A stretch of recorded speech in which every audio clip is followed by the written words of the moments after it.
and thinking about one person. Angela. The phone rang. It rang loudly, and Tom jumped nervously. Kamal, he thought, and picked up the receiver. Yes? This is reception, Mr. Smith. I have a call for you. Thank you, said Tom. Hello? Is that Tom Smith? It was a woman's voice. Yes? Who's that? Tom asked. His heart was beating fast. You don't know me, Mr. Smith, but I'm a friend of Angela's. I have something to tell you. Can we meet somewhere? Who are you? My name's Julie. As I said, I'm a friend of Angela's. Listen, I don't want to talk on the phone. Can we meet somewhere? Yes, sure, said Tom, thinking quickly. Do you know the American bar at the Park Hotel? I know it. I'll be there in 20 minutes. There was a click, and then there was silence. Tom put the phone down and jumped to his feet. I must tell Kamal, he said to himself. He picked up the phone. Reception? Can I have Istanbul 368245? Tom waited impatiently. Sorry, sir. There's no answer, said the woman at reception. Okay. I'll try later. Tom put the phone down and left the room. There were only a few people in the American bar when Tom went in. He sat down at a table by a window. From there he could see everyone who came through the door. Tom sat drinking a beer and watching the door. Who was Julie? What did she want? Tom would soon find out. A girl came in a few minutes later. She had long blonde hair and was wearing jeans. The girl looked round the bar, then walked over to Tom's table. Hi, she said. I'm Julie. Hello, he said. I'm Tom. Please sit down. She sat down. The waiter came over. Would you like a drink? Said Tom. A coffee, please, she said. The waiter nodded and left. So, you're Tom, Julie said. You look just like your photograph. Angela showed me a picture of you.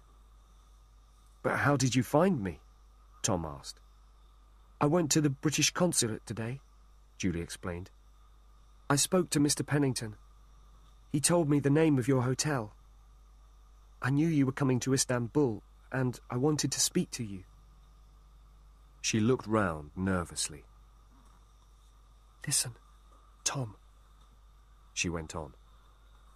There's something strange going on. What do you know about Angela's accident?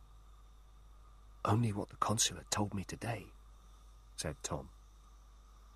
He told Julie about his conversation with Mr. Pennington. And are you satisfied? She asked. Tom looked at her. Tell me what you think, he said slowly. All right, said Julie. Let's start at the beginning. Angela came to Istanbul 2 months ago.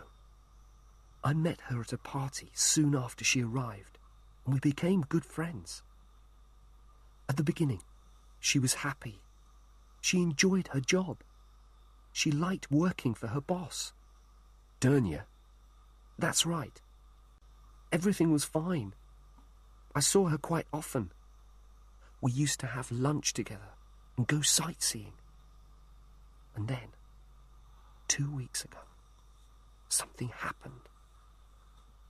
Angela seemed worried about something to do with her work.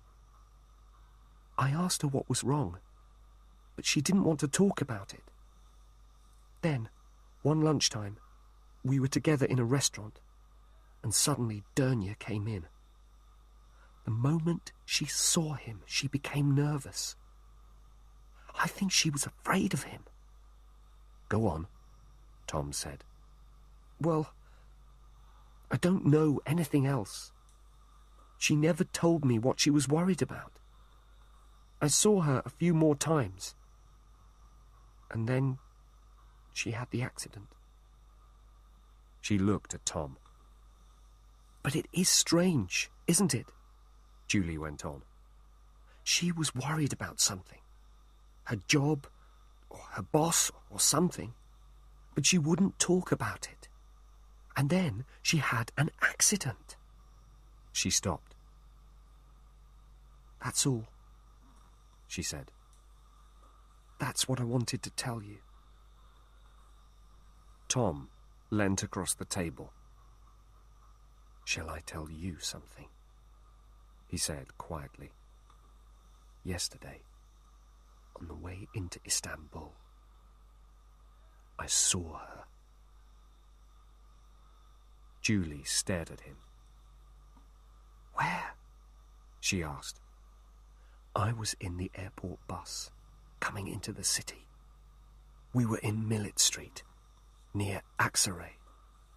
Angela was going into a building with two men.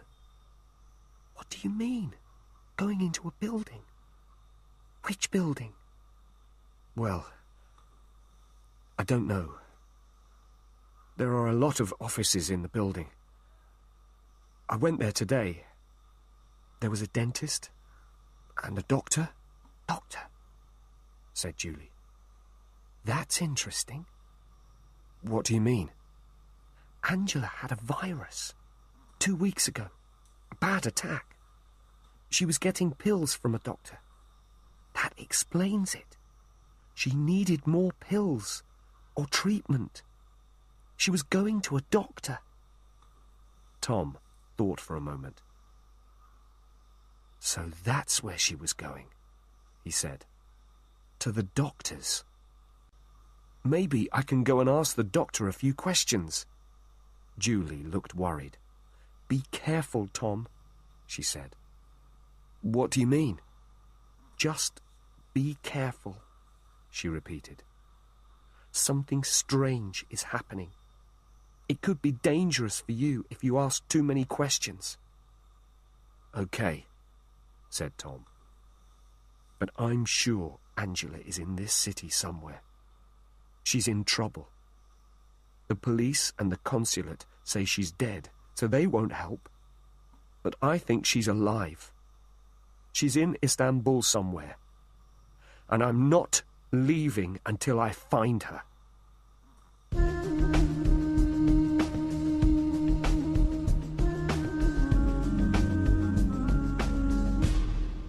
Chapter 9.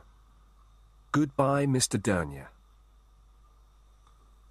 Later that evening, Tom phoned Kamal. He told him about his meeting with Julie.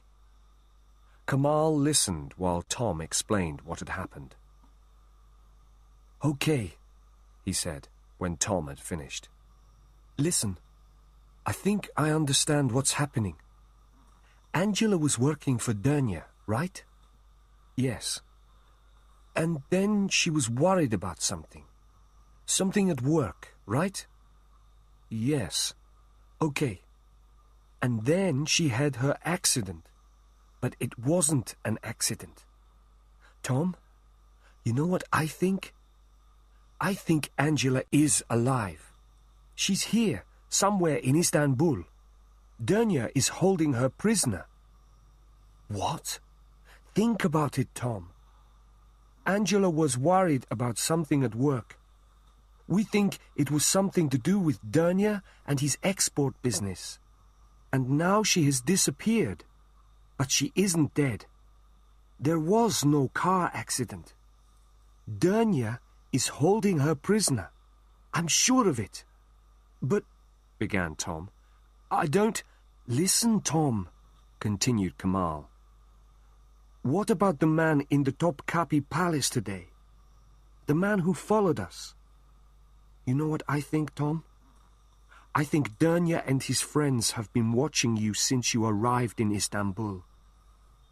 They know where you are staying. They know you went to the consulate, and that's how they followed us to the palace today. They know everything about you, Tom. God, said Tom quietly. My God, Kamal. I think you're right. You must be right. But what are we going to do now? I'll tell you, said Kamal. They know where you are staying, and they know you're looking for Angela. That's why they're watching you. They want to find out what you do next. Well, I'll tell you what you're going to do next. You're going to leave Istanbul. Now listen. Next morning, Tom checked out of his hotel. Thank you, he said to the receptionist. And goodbye. Leaving Istanbul? Yes, I'm going home. Goodbye, sir. Have a good journey. Tom took a taxi to Dernier's office. The driver stopped outside. Wait here, please, said Tom. I'll be back in a few minutes.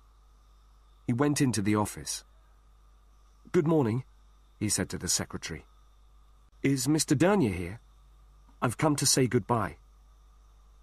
She went to the office. Mr. Dernier came out. Ah, Mr. Smith. Good morning, Mr. Dernier. I've come to say goodbye. Leaving so soon? Yes. I went to the British consulate yesterday and spoke to Mr. Pennington. It seems there's nothing I can do here. I'm going back to London. Thank you for your help. You're welcome, Mr. Smith. Once again, I'm very sorry about your fiancée. I'm sorry your visit to Istanbul wasn't a happy one. Thank you. And goodbye. My plane leaves at midday. At midday? I see. Goodbye, Mr. Smith. Have a good journey. The two men shook hands. Tom turned and left the office. His taxi was waiting. The airport, please, he said as he got in. The taxi moved off. Another car, parked 20 meters away, moved away from the pavement and started following. At the airport, Tom walked over to the British Airways desk. He asked about the flight to London, but he did not check in. Then he bought a newspaper and sat down to wait. He looked round the busy airport. Somewhere among all these people, he thought, someone is watching me. He opened his newspaper and started reading. Then there was an announcement over the loudspeaker. British Airways announced the departure of their flight TK979 for London. Will passengers please proceed to Gate 6 for boarding? Tom picked up his things and walked towards passport control. There were lots of people at the entrance to passport control. Tom went into the crowd of people and moved towards a large man whose relatives were saying goodbye. Suddenly, he turned and went into the men's toilet. In the toilet, he took off his jacket and started to wash his hands and face. No one followed him into the toilet. Then there was another announcement. British Airways flight TK979 for London. This is the final announcement. Will passengers please proceed immediately to Gate 6? This gate is now closing. Tom heard the announcement, but didn't move. He looked at his watch and smiled to himself. The man in the grey raincoat walked over to the telephone kiosks and dialed a number. Hello. I saw him leave. Yes. He's on the plane. The man put the phone down and walked away towards the exit. Half an hour later, Tom was in a taxi on his way to Kamal's flat in Sicily.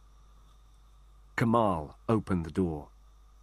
"Hello, Tom," he smiled. "Everything okay?" "No problem," smiled Tom. "I went into the crowd at passport control. Then I hid in the toilet at the last minute." "Well done. Dernier and his friends will think you have gone back to London. Now you can stay here in my flat, and we can start looking for Angela." "And we know where to start, don't we?" "Yes. Dernier's office," replied Kamal.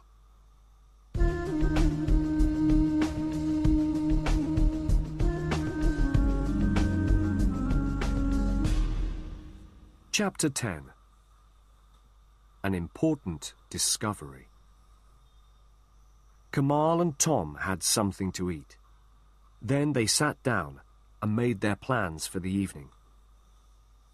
"We'll watch Dernier's office this evening," said Kamal.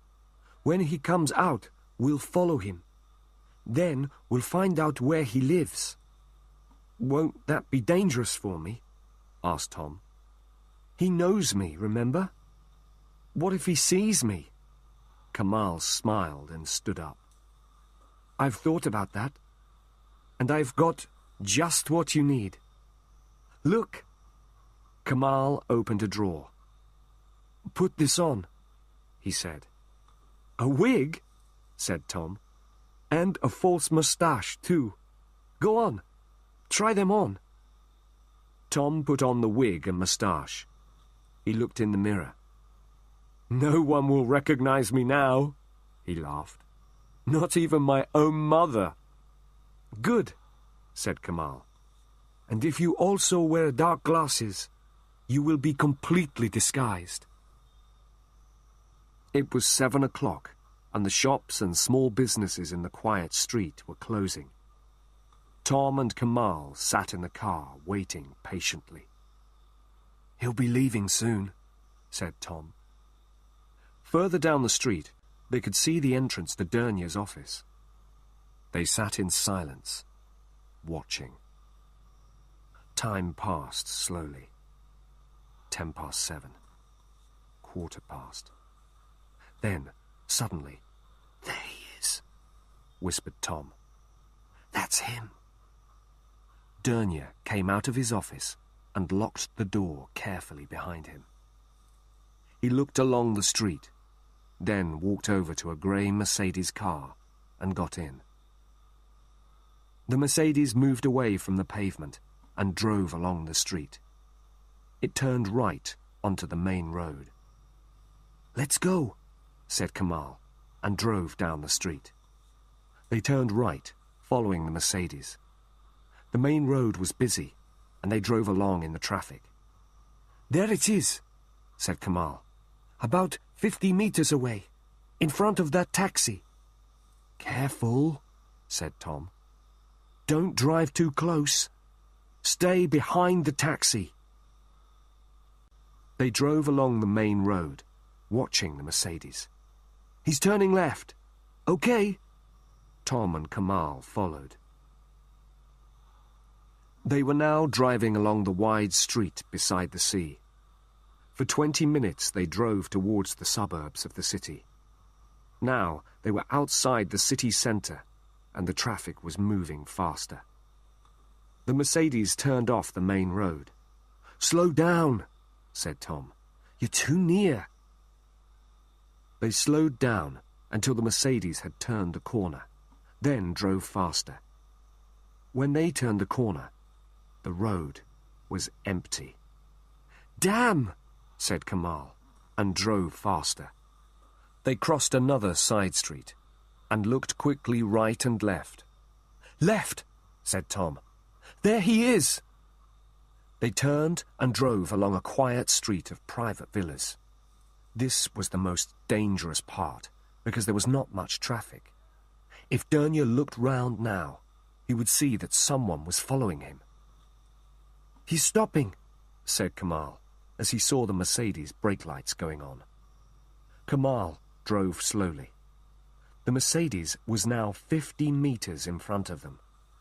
"He's turning," said Kamal. The Mercedes turned off the street and drove through the gates of a large villa. The villa was surrounded by trees and bushes. Already the gates were closing behind it as the Mercedes drove up to the house. Tom and Kamal drove past the closed gate and continued along the street. "Well," said Tom, "that's where Dernier lives." "That's a start," said Kamal. "Come on, let's go home now." Back in Kamal's flat, they discussed what they had seen. "I think that Angela is in the villa," said Tom. Kamal agreed. "What do we do now?" asked Tom. "We can't get into the villa. There are probably men guarding it." "I agree," said Kamal. "We think she's in the villa, but we can't get in there." "It doesn't matter. The villa isn't important," said Tom. "What do you mean?" "Think about it," Tom replied. "Remember what Julie said. Angela was worried about something at work. She worked in the office. She never went to the villa. So what we're looking for is in the office. The villa isn't important." "You're right," said Kamal. He stood up and walked over to the window. "Listen, you've been inside the office. What's it like?" "When you go in the door," Tom told him, "there's the window and a small reception desk. Then there's an office and a door to Dernier's private office at the back. Anything else?" Tom tried to remember the inside of the office. "Yes," he said. "There's a door. Another door. At the back." "Okay," said Kamal. "They must have a workshop or a store through that door. That's where they'll keep all the things they export. So somehow we have to have a look inside." Kamal thought for a moment. "I've got an idea," he said suddenly. "Dernier exports onyx ornaments to England. My parents sell things like that in their shop. So if I had a box of ornaments and I wanted to sell them very cheaply, who would buy them from me?" Tom looked at him, then smiled. "Dernier," he said. "Exactly," smiled Kamal. "Now, let's think carefully."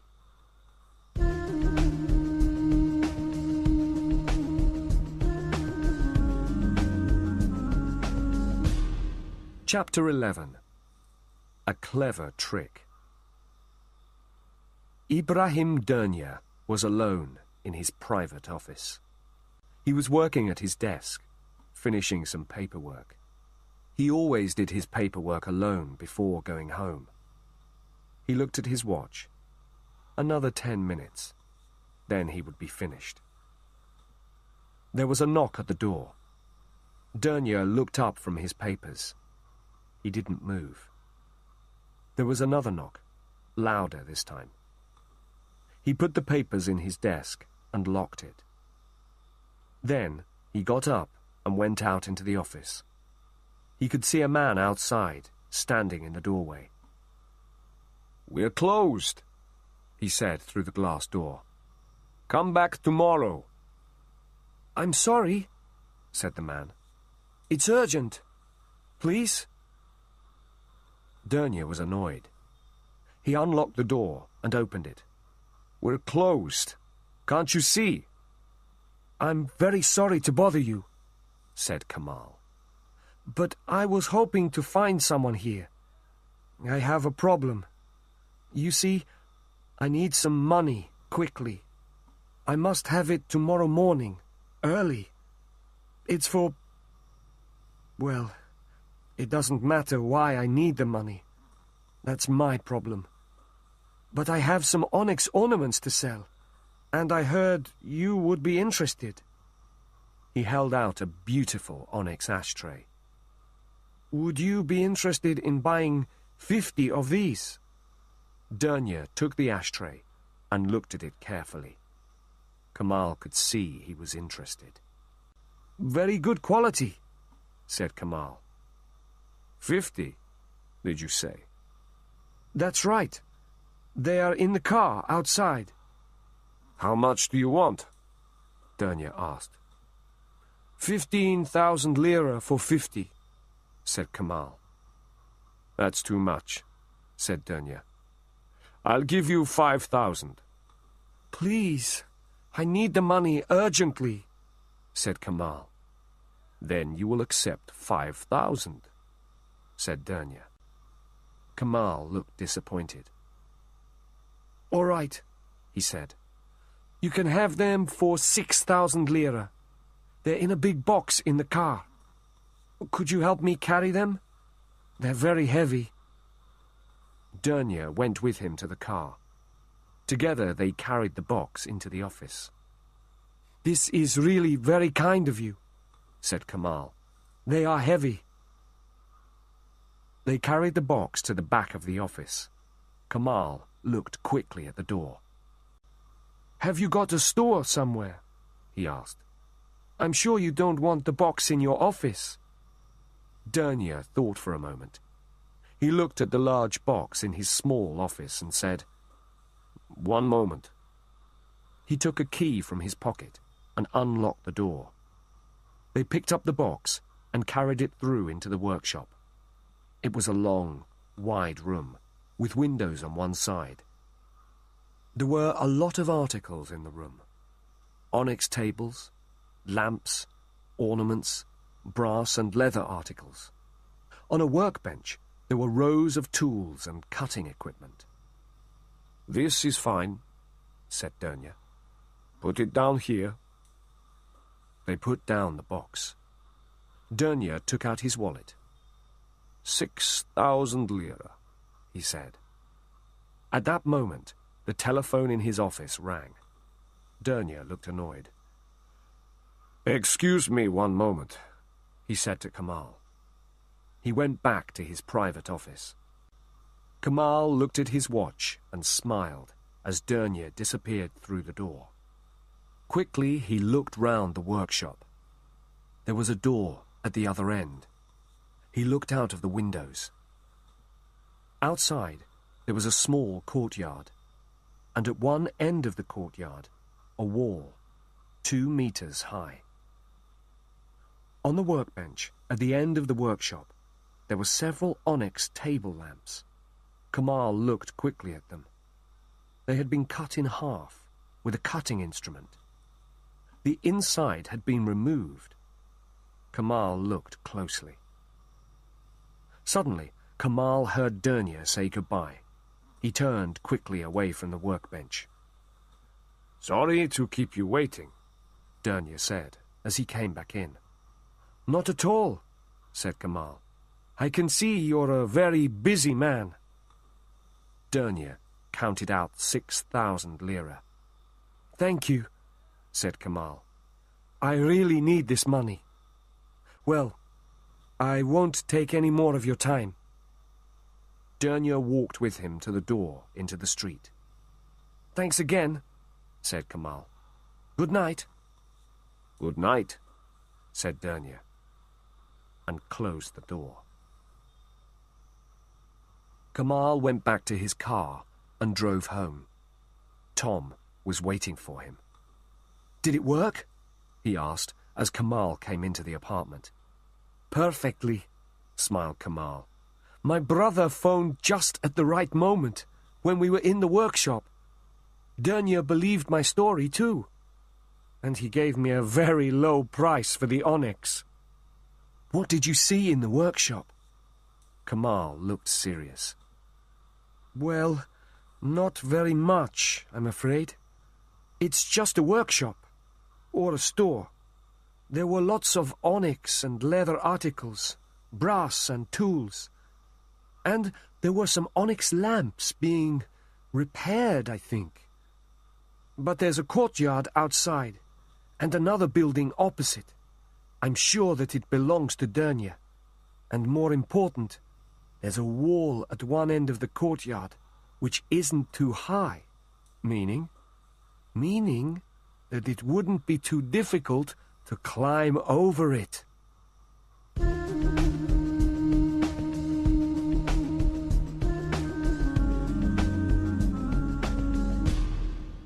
Chapter 12. Disaster. The next morning, after breakfast, Tom and Kamal sat looking at a street map of Istanbul. "Look here," Kamal said. He pointed to a small street. "Dönya's shop is in this street. Now look at the street behind his shop. We'll have to find a way into the courtyard from that side." "Do you know that part of the city?" asked Tom. "Not very well. As far as I remember, there are only offices, warehouses, and workshops there. At night it will be quiet, but we'll have to be very careful." "Okay. We'll do it tonight," said Tom. They left Kamal's flat in Sicily at 10 o'clock and drove across the city to Dönya's shop. They parked the car 2 blocks from the workshop. There were not many streetlights there, and it was dark. "Come on," said Kamal. "We must walk from here." They walked along the dark streets. They were both wearing dark clothes. They came to the street which ran behind Dönya's workshop and courtyard. "You see," said Kamal quietly. "Only offices, warehouses, and workshops. Nobody lives in this street. The courtyard must be up this alleyway, behind these buildings." They looked up and down the dark street. No cars. No one in sight. "Let's go," whispered Kamal. They walked quickly up the alleyway. Tom's heart was beating fast, his mouth dry with fear. They stood behind one of the warehouses, beside the courtyard wall. Somewhere in the distance, a dog barked. "Help me up," whispered Kamal. "Quietly." Tom stood with his back against the wall. He held his hands together. Kamal put his foot in Tom's hands and reached up. "Okay," Kamal whispered. Kamal looked carefully over the wall. The courtyard was empty. Kamal pulled himself up and sat on top of the wall. "Give me your hand," whispered Kamal down to Tom. "I'll pull you up." Tom reached up. Kamal took his hand and pulled. Tom put his other hand on the top of the wall and climbed onto the wall beside Kamal. Kamal dropped silently to the ground in the courtyard. Suddenly, there was a noise. It came from inside the workshop. Kamal pointed to the side. They hurried silently over to the wall and waited. Another noise. A door opened and closed inside the workshop. A light came on in the workshop and shone out across the courtyard. Tom and Kamal stood frozen against the wall. They expected a door to open and men to run out into the courtyard. But nothing happened. They heard people talking and moving about inside. Kamal put his mouth close to Tom's ear. "This is our only chance," he whispered. "We have to try to see what they're doing in there." They moved very slowly towards the window. It was so quiet that Tom could hear his heart beating. At last, they were going to find out what was happening. There were some men in the workshop. One of them was working with an onyx table lamp. The lamp had been cut in half. He put a small plastic bag inside the lamp. Then he fixed the 2 halves of the lamp together again. Tom looked at all the onyx and brass ornaments, the cutting tools, the pile of plastic bags on the table. Suddenly, he understood what was happening. Ornaments for export to England. And inside the ornaments, opium. "So that's it," he whispered to Kamal. "They're smuggling drugs in the ornaments." Tom stepped back from the window. Perhaps he was excited by what he had seen. Perhaps he forgot where he was. But suddenly, he put his foot on a stone and slipped. He put out his hand and knocked against a piece of wood. The piece of wood fell to the ground with a loud crash. A light came on. A door opened, and men rushed out. "Run!" shouted Kamal. "Stop!" shouted a man. "Catch them!"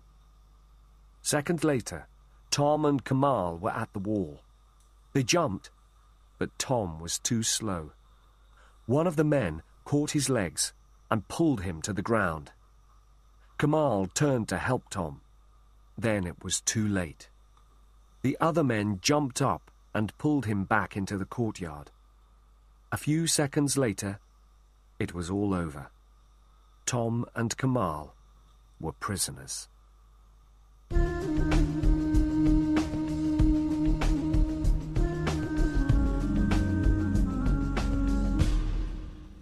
Chapter 13. Journey into Danger. "This way! Hurry up!" said one of the men, pushing Tom and Kamal towards the door of the workshop. "Get inside," said the man. Tom and Kamal stepped inside and stopped, shocked. Dernier was standing in the workshop. He had a gun in his hand. For a few seconds, he stared at them silently. "Well, well," he said slowly. "Our friend the Englishman. Very clever. Oh, yes. Very clever. And you!" His face was red with anger as he looked at Kamal. He stepped forward and hit Kamal in the face. Tom moved forward. "Don't move, or I'll kill you now," said Dernier. The gun was pointing at Tom. "Get over there." Tom and Kamal stood beside the workbench. Dernier looked at them both for a long moment. "So," he said finally, "you have seen all this." He pointed to the plastic bags and the onyx ornaments. "Very clever of you. We should have killed the English girl before. Then this would never have happened." "Where is she?" asked Tom. "Where is Angela?" "Oh, don't worry about her. She's okay. Let's say she is a guest at my villa. You'll be able to speak to her very soon. I'm sure you'll have a lot to talk about before you all die." He laughed, a cold, cruel laugh. "Okay, let's go," said Dernier to his men. "We're taking these two with us." The men pushed Tom and Kamal out of the workshop and through the shop to the door. The Mercedes stood in the street. "Get inside," said Dernier. Tom looked up and down the street, but there was no one there to help them. "Don't try anything foolish, Englishman. You can't escape. Get in." Tom and Kamal sat in the back of the car, with a man on each side of them. The others got in the front. They drove away from the shop, turned onto the main road, and drove across the city towards the suburbs. "Take a look," said Dernier, smiling. "Istanbul by night. So many people, so much life. Take your last look at it, you foolish young men. It's the last time you'll see it." "What," began Tom, "has Angela got to do with this?" "We needed her at the beginning," replied Dernier. "She was very useful. She helped us to arrange the export of the things to England.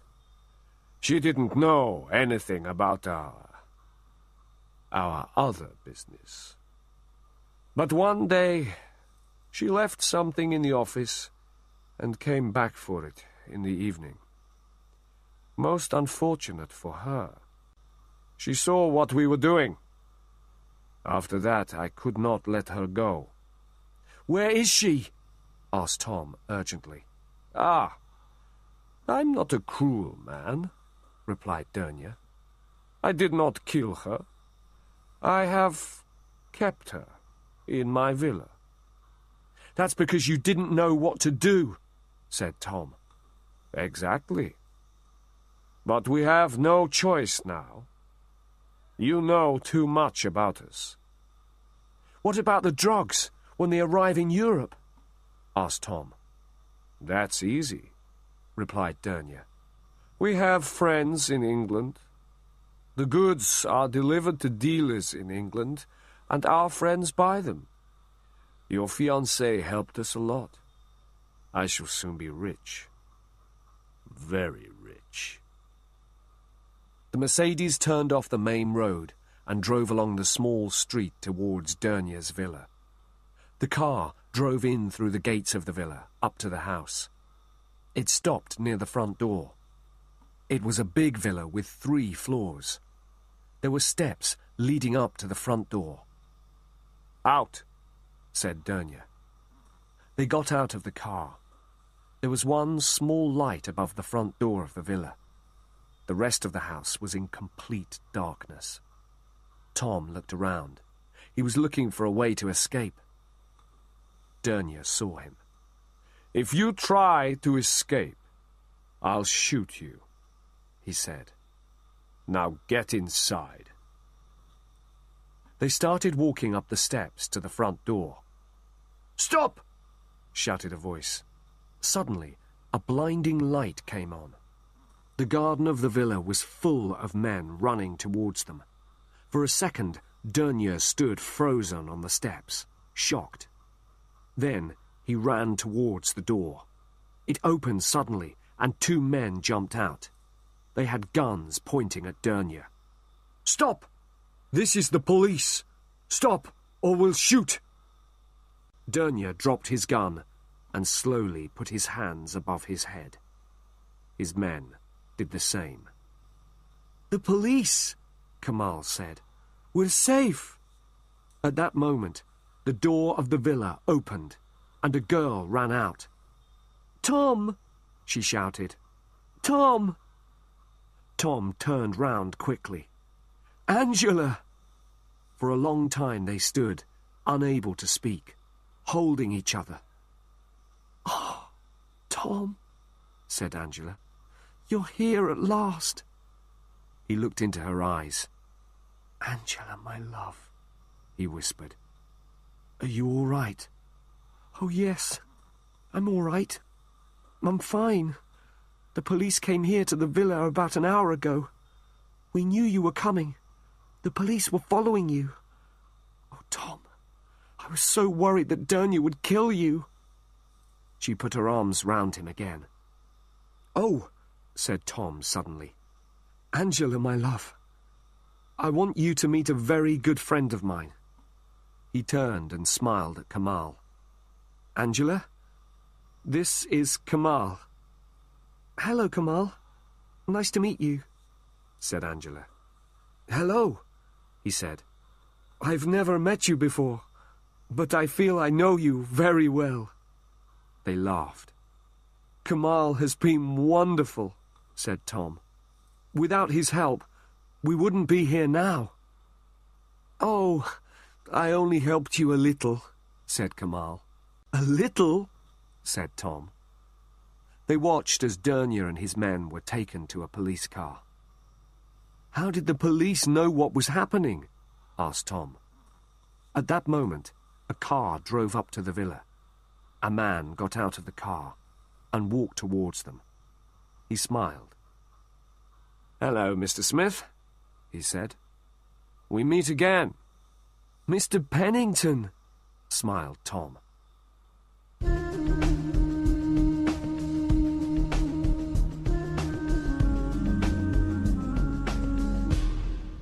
Chapter 14.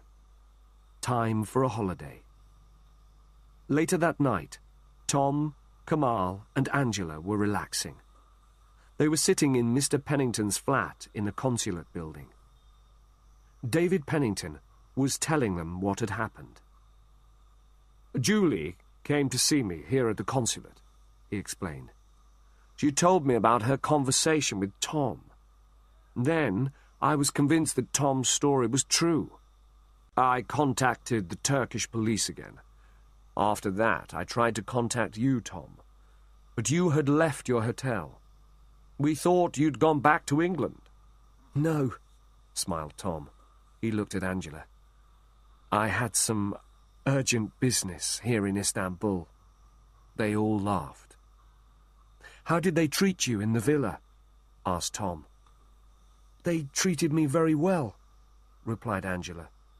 "When my virus was very bad, they took me to the doctor. But I was terribly worried on the Monday you were arriving in Istanbul. Dernier knew you were coming because I had told him earlier. And I knew he was going to send someone to follow you. I was terribly worried." "They made a big mistake when they took you to the doctor," said Tom. "If I had not seen you from the bus—" "Don't," said Angela.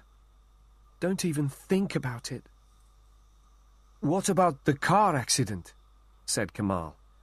"How did they arrange that? I wonder whose body was in the burnt-out car." There was silence while they thought about that. "The police will have to find that out," said Pennington finally. "It was a very clever plan of Dernier's," said Tom.